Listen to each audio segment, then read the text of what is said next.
샬롬 8월 29일 토요일 매일 아침 말씀 묵상입니다. 한 주간 동안 어떻게 지내셨나요? 저는 광복절 이후에 벌어진 지금의 이 사태로 인해서 지금까지 마음이 너무 속상하고 안타까움만 가지게 됩니다. 교회의 모습이 어디까지 조롱받을 수 있을까 싶던 사실 최근 몇 년이었는데 아마도 지금이 최근 중 가장 어려운 시기가 아닌가 싶습니다. 제가 아는 한 주변의 목사님은 신방을 가기 위해서 아파트 엘리베이터를 탔는데 성경책을 들고 타니까요. 어떤 분이 타려고 하다가 그걸 보더니 먼저 올라가세요 하면서 함께 타지 않고 갔다고 합니다. 이것처럼 정말 교회를 다닌다고 하기에 예수님을 믿는다고 하기에 선뜻 말하기가 참 어려운 시기가 된 것 같습니다. 그런 시기 가운데서 오늘 이 말씀을 통해서 정말 우리가 어떻게 살아가야 하고 또 이 상황 가운데서 우리가 붙잡아야 될 그 진리가 무엇인지 한번 생각해 보는 시간 가지길 원합니다. 오늘 말씀은 에베소서 1장 8절에서 12절 그리고 20절에서 23절까지 말씀입니다. 제가 한번 봉독하도록 하겠습니다. 하나님은 우리에게 모든 지혜와 총명을 넘치게 주셔서 그리스도 안에서 미리 세우신 하나님이 기뻐하시는 뜻을 따라 하나님의 신비한 뜻을 우리에게 알려주셨습니다. 하나님의 계획은 때가 차면 하늘과 땅에 있는 모든 것을 그리스도 안에서 그분의 머리로 하여 통일시키는 것입니다. 하나님은 그리스도 안에서 우리를 상속자로 삼으셨습니다. 이것은 모든 것을 자기의 원하시는 뜻대로 행하시는 분의 계획에 따라 미리 정해진 일입니다.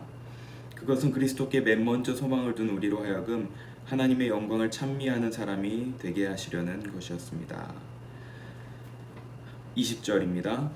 하나님께서는 이 능력을 그리스도 안에 발휘하셔서 그분을 죽은 사람들 가운데서 살리시고 하늘에서 자기의 오른쪽에 앉히셔서 모든 정권과 권세와 능력과 주권 위에 그리고 이 세상뿐만 아니라 오는 세상에서 일컬을 모든 이름 위에 뛰어나게 하셨습니다.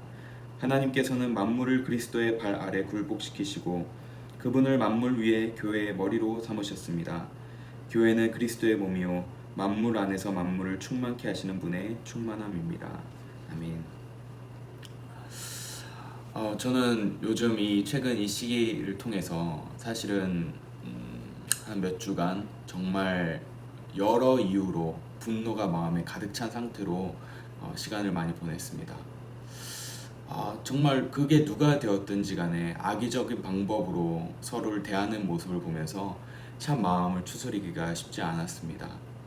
너무 힘이 들고 또 화가 나기도 하고 도대체 왜 저럴까라는 마음 때문에 진짜 절로 무릎을 꿇고 기도할 수밖에 없었습니다. 그런데 그렇게 기도하는 중에 주님 대체 왜 이럴까요 주님 하며 화가 잔뜩 난 상태로 기도의 자리에 있는데 그 가운데 마음 한가운데 이렇게 하나님이 물어보시는 것 같았습니다. 지금 교회를 보면 답이 없지만 당신을 보면 꼭 그런 것 같지만은 않네요 라고 누군가에게 들어본 적 있니? 라는 그런 마음이 들었습니다. 그런 마음이 들자 화났던 그리고 분노했던 그런 마음들은 사라지고 갑자기 부끄럽고 또 송구스러운 마음이 들었습니다. 원래는 아무리 누군가 교회를 깎아내리고 조롱하여도 많은 이들이 정말 빛으로 소금으로 이 세상 가운데 그 하나님의 삶을 감당하고 있다면 이렇게까지나 비난의 대상이 되었을까라는 생각이 들면서 말입니다. 그리고 저 스스로도 그런 상황에서 또 이러한 상황에서 아무런 영향을 주지 못했구나라는 생각에 참담할 수밖에 없었습니다. 그러면서 2월부터 있었던 이 사건들을 쭉 머릿속에 그려보면서 드는 마음이 있었습니다. 갑자기 신천지라는 이름이 떠오르면서 너는 신천지라는 이름 속에 얼마나 큰 소망이 있는지 아니? 라고 물어보시는 거였습니다. 정말 예수님이 다시 오셔서 재림하실 텐데 그 재림하셔서 통치하실 그 새하늘과 새 땅을 정말 간절히 고대하고 있니? 그것을 너는 신실하게 준비하며 살아가고 있니?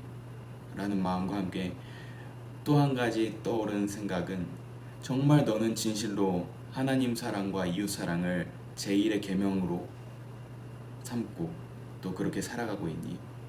라는 마음이 들었습니다. 2월부터의 이 모든 사건들이 쭉 기억이 나면서 이러한 사태들을 보며 이 코로나라는 사태가 이름 그대로 왕관이라는 뜻인데, 사실은 이 바이러스 때문에 제가 무서워하고 있고 걱정하고 있었지, 사실은 정작 그 왕관이라는 그 이름답게 그 왕관을 제가 쓰고 마치 내가 왕이 되어서 이 상황을 정죄하고 단죄하고 또 판단하고 있었던 제 자신을 발견하게 되었습니다. 그러면서 정작 제 안에 있는 교만과 또 이 무지의 바이러스는 보지 못했던 것이었습니다. 그러면서 이제 생각이 들었습니다. 정말 남을 비판하고 정죄하기는 쉽지만 정작 내가 하나님의 교회를 세워가지 못했구나. 여전히 세워지지 못한 상태고 여러 기둥이 빠져있고 허술한 상태구나 라는 마음이 아팠습니다. 그렇게 저의 그 못난 마음을 하나님께 올려드리고 기도하는 과정 가운데 여러 장면을 생각나게 하셨습니다. 사단이 어떻게 교회를 흔들려고 하는지, 또 악한 영들이 어떻게 이 과정 가운데 이 사태를 틈타서 분노를 자극하고 서로가 서로를 적대하며 서로가 서로를 비난하는 이 과정 가운데 악한 영들이 어떻게 함정을 파고 무엇을 자극하며 어떻게 상황을 이끌어가고 있는지 어렴풋이 보여주신 것 같습니다. 그러면서 이런 생각이 들었습니다. 진짜가 되어라. 그래, 정말 진짜 신앙인이 되어야 되겠구나. 진짜 교회를 세워야겠구나. 정말 내 자신이 정말 진짜 교회가 되어야 되겠구나 라는 생각이 들었습니다. 우리가 인간적으로 보는 교회가 아니라 정말 그리스도의 몸된 교회가 어떤 교회인지 정말 먼저 내가 배워야 되겠구나 라는 생각과 함께 분명히 하나님이 지금 가르쳐주고 계시는구나 라는 생각도 동시에 들게 되었습니다. 1차적으로는 말씀 가운데 진정한 교회가 어떤 곳인지 가르쳐 주실 것이고, 또 더불어서 그 교회가 어떤 교회인지 실제로 맛보게 하신다는 사실에 되게 감사하는 생각이 들었습니다. 사실 생각해보니 지금 이 미랄 공동체를 통해서 하나님이 이미 가르쳐주고 계셨고 또 지금도 신실하게 이끌고 가셨다는 사실을 알게 되었고 또 감사하고 감격하게 되었습니다. 그래서 오늘은 먼저 우리가 믿음을 가진 것에 대해서 회의감이 들고 또 낙담이 되고 주변 사람들로부터 눈치를 받을 수밖에 없는 상황이 되었지만 그 상황 가운데서 오늘 이 말씀을 한번 기억해 보았으면 좋겠습니다. 오늘 이 말씀에는 분명히 이야기하고 있습니다. 변하지 않는 진리가 있다는 것입니다. 그것은 하나님께서는 생사화복을 주관하고 계시고 동시에 어떤 악한 세력이 악한 사단이 계략을 꾸미고 음모를 꾸미고 장난질을 하여도 하나님의 주권은 그 위에 있다는 사실입니다. 어떤 일이 있어도 이 말씀을 기억하시길 바랍니다. 하나님께서 우리 성도들에게 지혜와 총명을 주셨다고 합니다. 그리고 그 지혜와 총명을 통해서 한 가지 뜻을 알게 해주셨다고 합니다. 그 뜻은 바로 하나님께서 미리 세우셨던, 창세전부터 미리 세우신 뜻인데 계획이라고 표현되어 있습니다. 10절과 11절에 이렇게 되어 있습니다. 하나님의 계획은 때가 차면 하늘과 땅에 있는 모든 것을 그리스도 안에서 그분을 머리로 하여 통일시키는 것입니다. 하나님은 그리스도 안에서 우리를 상속자로 삼으셨습니다. 이것은 모든 것을 자기의 원하시는 뜻대로 행하시는 그분의 계획에 따라 미리 정해진 일입니다. 하나님께서 원대한 계획을 세우셨는데 그것은 예수님을 머리로 하여 만물을 통일시키게 하신다는 것입니다. 그리고 그렇게 만물을 통일시키실 뿐만 아니라 하나님은 그 예수님 안에서 예수님을 믿는 그 자녀들, 하나님의 자녀들, 성도들을 그 나라의 상속자로 삼으셨다고 합니다. 지금부터 영원까지 지속될 그 도래할 하나님의 나라의 상속자라는 것입니다. 이 말씀을 통해서 우리가 알 수 있는 사실은 우리가 하나님 나라의 상속자라는 사실입니다. 그런데 이 말은 동시에 아직 우리가 상속을 받지 않았다는 뜻이기도 합니다. 아직 완전히 도래하지 않은 그리스도가 다스리시는 새하늘과 새 땅이지만 또 한편으로는 하나님의 계획 속에서 진행 중인 그 하나님의 나라입니다. 우리가 눈에 보이지 않고 또 때로는 예배가 무의미해 보이기도 합니다. 바이러스 앞에서 믿음은 치료하는 능력이 아니라 위로만 줄 뿐이라고 이야기하는 세상 앞에서 우리는 말씀 가운데 분명히 알 수 있는 사실은 하나님은 만물을 주관하고 계시는 주권자라는 사실을 알 수 있습니다. 그 주권자이신 그 하나님께서 창세전부터 계획하신 것을 진행하고 계시고 그리고 계획하셨던 것을 이루셨고 또 지금도 이루고 나가신다는 사실을 오늘 분명히 알 수 있습니다. 이 계획은 특별히 하나님의 어떤 능력으로 이루어지게 된다고 오늘 말씀 가운데 이야기하고 있습니다. 20절과 21절에 어떤 일이 일어나는지 그 하나님의 계획을 통해서 어떤 일이 일어나는지 나타내주고 있습니다. 20절과 21절입니다.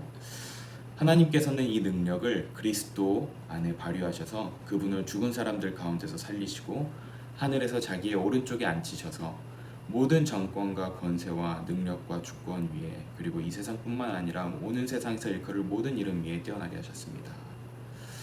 하나님께서는 이 능력을 가지고 죽은 사람들 가운데서 예수님을 살리셨습니다. 그래서 그 능력으로 예수님이 부활하셨습니다. 이렇게 예수님께서는 부활하시는 능력으로 하나님 우편에 앉으셔서 만물을 다스리고 계신다고 지금 말씀을 이야기하고 있습니다. 그런데 여기서 놀라운 사실이 있습니다. 하나님께서 이 만물을 그리스도를 통해서 다스리고 계시는데요. 그 그리스도께서 이 만물을 다스리실 때 그냥 다스리고 계신다고 표현되지 않습니다. 그 다스리는 그 방식이 어떤 곳을 통해서 일을 하고 계시는데요. 그 예수님께서 특별히 어디에 머리로 계시는지 22절과 23절에 잘 나타나 있습니다. 22절입니다. 하나님께서는 만물을 그리스도의 발 아래 굴복시키시고 그분을 만물 위에 교회의 머리로 삼으셨습니다. 교회는 그리스도의 몸이요 만물 안에서 만물을 충만케 하시는 분의 충만함입니다. 만물을 다스리는 권세를 가지신 예수님께서 일하고 계시는데요. 그 일하시는 그 예수님이 교회를 통해서 일하고 계신다고 오늘 에베소서 말씀은 이야기하고 있습니다. 그 일하시는 방식이 에베소서 전체를 통해서 하나님께서 어떻게 일하시는지 오늘 본문 이후에 자세히 설명되어져 있습니다. 오늘 이것을 다 이야기할 수는 없지만 오늘 한 가지 기억할 것은 한 가지입니다. 오늘 교회가 현재는 희망이 되지 못하는 것 같고 또 부끄럽고 우리의 잘못으로 인해서 교회가 교회되지 못하고 교회의 영광, 하나님의 영광이 땅에 떨어져 있지만 그리고 또 그래서 세상은 이 교회를 바이러스의 진원지로 그려가고 있고 또 세상은 더 나아가서는 이 교회 자체를 바이러스라고 이야기하기도 합니다. 그럼에도 불구하고 변하지 않는 사실이 있습니다.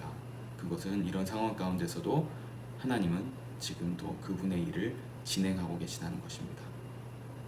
분명히 잘못된 믿음으로 세상의 지탄을 받는 상황이기는 하지만 변하지 않는 사실은 그날 하나님께서 계획하셨던 그 마지막 날은 반드시 온다는 것입니다. 하나님의 마지막 때는 다가오고 있고 또한 성도들은 그 믿음에 따라서 그날을 준비해 가야 합니다.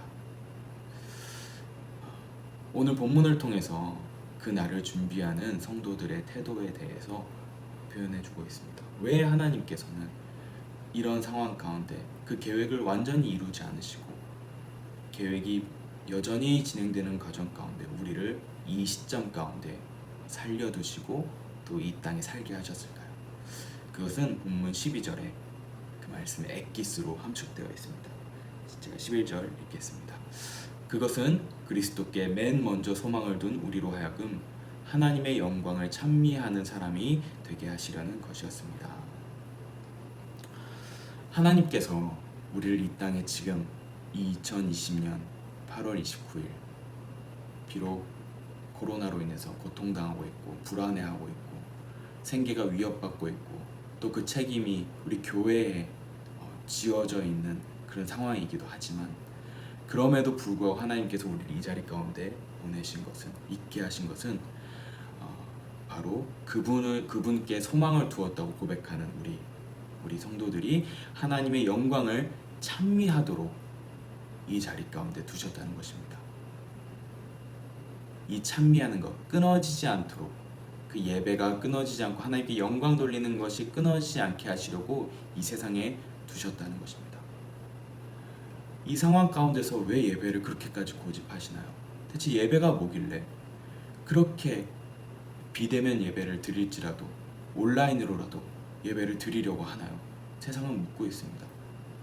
그리고 전 세계 곳곳에 그것을 포기하고서라도 전 세계 곳곳에 예배 드림으로 인해서 사망자가 속출하는 나라가 곳곳에 일어나고 있다고 저는 오늘 뉴스에 오늘 아침 뉴스에도 듣게 되었습니다. 대체 신앙이 뭐길래 저렇게까지 나가며 그것에 대해서 그렇게 민감하게 반응하냐고 세상은 우리에게 묻고 있습니다. 그러나 우리는 그런 분들에게 공격적으로 나가서는 안 될 것입니다.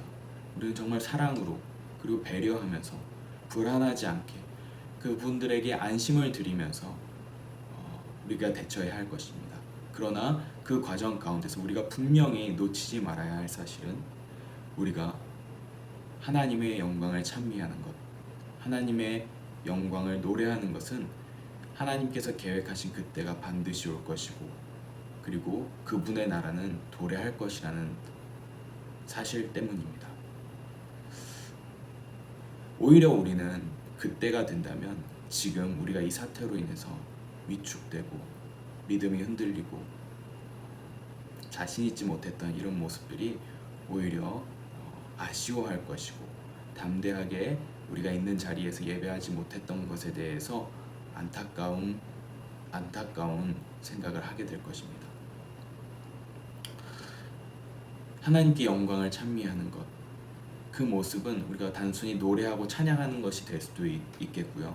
하지만 에베소서 전체는 계속 이야기합니다. 하나님의 영광을 찬미하는 것은 우리의 목소리로 노래하는 것뿐만 아니라 하나님을 아는 것, 그리고 하나님께서 얼마나 놀랍게 우리를 구원하셨는지 그것에 감격하는 것, 그리고 그 감격으로 인해서 우리가 마땅히 빛의 자녀로 살아가야 될 모습들, 정말 하나님의 나라가 얼마나 감격스러운지 그것을 온전히 알고 또 그것에 감격하고 그것을 그대로 살아내는 것, 그것이 바로 하나님의 영광을 찬미하는 모습일 것입니다.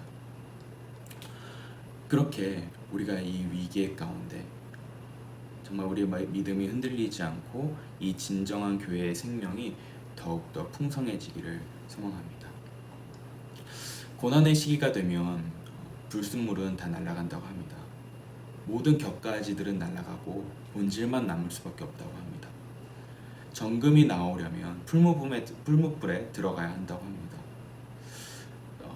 이 원인이 어찌 됐던 간에 지금 현실은 대면 예배가 행해지지 않고 있고 교회가 교회로서 한 몸으로 모이지 못하는 시기 가운데 있습니다. 그런데 이 가운데 우리가 정말 진짜 성도가 된다는 것, 진짜 교회가 된다는 것, 그리고 하나님 나라의 상속자로서 내가 지금 마땅히 해야 할 것이 무엇인지 아는 것, 그것이 무엇인지 분명히 깨닫는 이 시간이 되었으면 좋겠습니다. 그래서 언제가 될지는 모르겠지만 다시 얼굴과 얼굴을 맞대고 대면하여 예배하는 그 시간 가운데 더욱더 성장한 모습으로 우리가 만나서 이제는 서로가 서로에게 더 큰 힘이 되고 더 나아가서는 우리를 위해서만 살아가는 신앙이 아니라 이 지역 사회에 또 우리 주변 지체들에게 우리가 지금껏 마땅히 나타냈어야 할 모습들을 마땅히 마음껏 나타내고 표현하는 그런 미랄 공동체 되기를 소망해 봅니다. 기도하겠습니다. 사랑의 하나님, 감사합니다. 이 코로나로 인해서 우리가 마음껏 예배하지 못하고 또 대면하여 예배하지 못하지만 이 시간을 통하여서 오히려 더 교회됨이 무엇인지, 또 성도로 살아가는 것이 무엇인지 더욱더 고민해 보게 됩니다. 하나님 아버지, 우리가 이 오늘 말씀을 통하여서 주님께서 말씀하셨듯이 정말 하나님의 영광을 위해서 주님의 이름을 찬미하는 그런 삶을 살아낼 수 있도록 우리를 변화시켜 주시고 붙들어 주시옵소서. 지금까지는 우리가 여전히 부족하고 연약한 모습이었을지라도 이제 앞으로는 이 시간을 통해서 오히려 더 성숙하고 성장하여 주님께서 기뻐하시는 모습, 빛의 모습, 소금의 모습, 또 하나님의 군사로서 우리가 사는 삶의 자리에서 살아낼 수 있도록 인도하여 주시옵소서. 내일 예배 가운데 우리가 대면 예배하지 못하지만 우리가 예배하는 그 각자의 가정이, 각자의 자리가 주님께서 임재하시는 그 귀한 예배의 지성소, 성소가 될 수 있도록 인도하여 주시옵소서. 감사드리며 예수님 이름으로 기도합니다.